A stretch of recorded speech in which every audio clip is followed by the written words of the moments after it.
No, there's no unwritten law that she didn't know about. All the laws are written. And I hear she studied law at some point. I'm not sure, but I hear. So I imagine she knows about these things. We confronted the speaker numerous times, even on the floor of parliament, and said, look, this corruption has now gotten to very astronomical levels in the commission, in your office. And her excuse, her convenient excuse was, you people are being used by homosexuals to fight me and so on. And we said, forget I don't know why you like homosexuals so much and always talk about them and use them as a scapegoat. The issues we are raising are here on paper. You cannot be misusing taxpayer money like this. You know that you're buying generators. They bought generators for her office, for her home and the home, not office. Generator for herself and the deputy speaker, each nearly about 300 million shillings for their private homes. How does that make sense? An electric fence was constructed at her private home in Bukedia. About 600 million shillings. That's a private home. How does that make sense? She awarded her radio station in Bukedia a contract worth 3.1 billion shillings. Apparently to run adverts of parliament and all of these different things. And I said, was there bidding by other media houses so that we get the most qualified, the one with the biggest coverage and all of those different things? There was none. The people who signed on the contract were staff in her office, signing off as managers.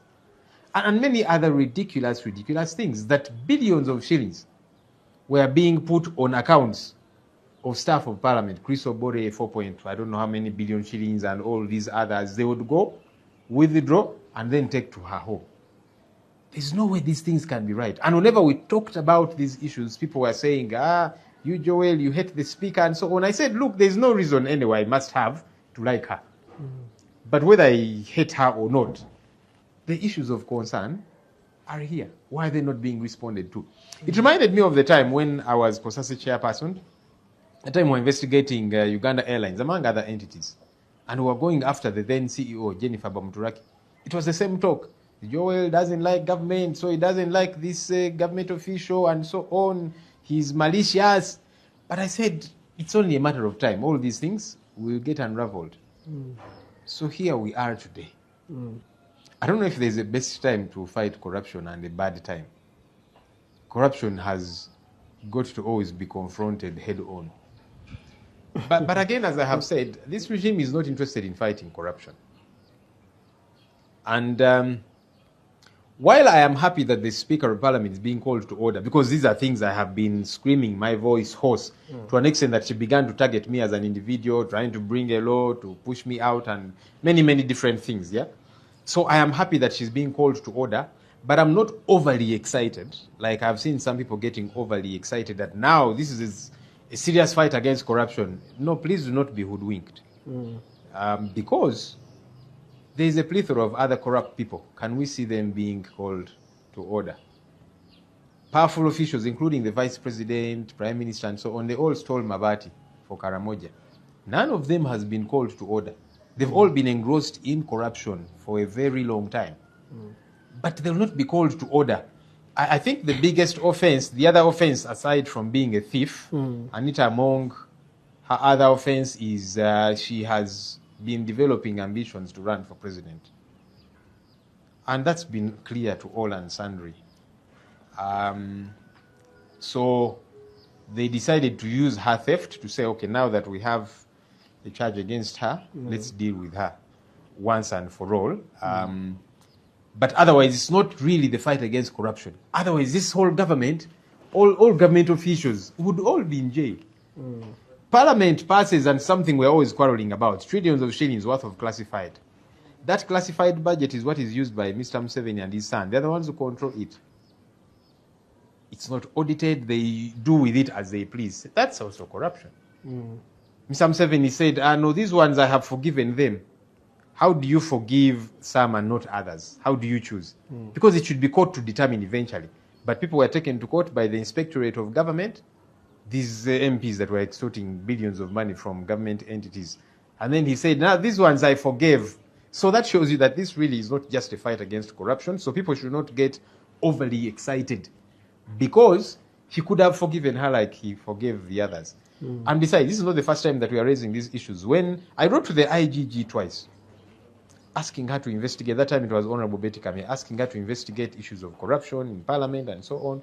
She wrote to me saying, I will investigate and so on. There was no interest. Then Mr. Museveni went to Bukedia for a function and he exonerated her. Said, no, these ones, you are, after my daughter because of homosexuals and all of this usual talk. But anyway, eventually, like I have said and others have said, the chickens are coming home to roost. Because me, a thief is a thief. So that whole, this one is a mistake, this one is misguided, this one, that's his analogy to try and cover up for some. But as far as I'm concerned, the thief is a thief. I have said severally, and others have said the same, that Uganda is under family rule. That the Museveni family is the one calling shots, not institutions, and that's a sad thing. That's why somebody who is vice president, number 2, prime minister, speaker, number 3, and so on, they get summoned by General Salim Saleh, who is just a presidential advisor. But because he's a brother to Mr. Museveni, he will summon them and they'll go running and bowing down. Why? Because the family is the one in control. The chief of defense forces, who heads the military, ideally is not the one supposed to be investigating corruption. Where is the inspectorate of government in all of this? They're the ones supposed to be leading the charge, because it is the ombudsman. It's the institution that is charged with fighting corruption. But no, it is the head of the military. The military is supposed to be guarding our borders to make sure there is no enemy entrance and all of these different things. But there are institutions which are charged with fighting against corruption. Where are they? They are absent. Why? Because it is the family that is doing all these different things. So anyone that annoys the family, that's why they will say, this one we have forgiven you. Mr. Museveni the other day we were at Chankwan, he said, these ones I have forgiven. This one I will not forgive. So they're the ones that take a decision, as opposed to institutions. That's a precarious state for us to be at as a country. And that's why people should not get overly excited, yeah? It's good that one thief is being called to order, but there's many other thieves. How come for them they are being forgiven? When Mabati iron sheets for Karamoja were stolen, Nandutu was taken to jail. And I'm glad she's in jail. She should be there because she's a thief. But she's not the only thief. The vice president also took Mabati, the speaker, the prime minister, and many others. How come for them they're not in jail? So that's the challenge there is.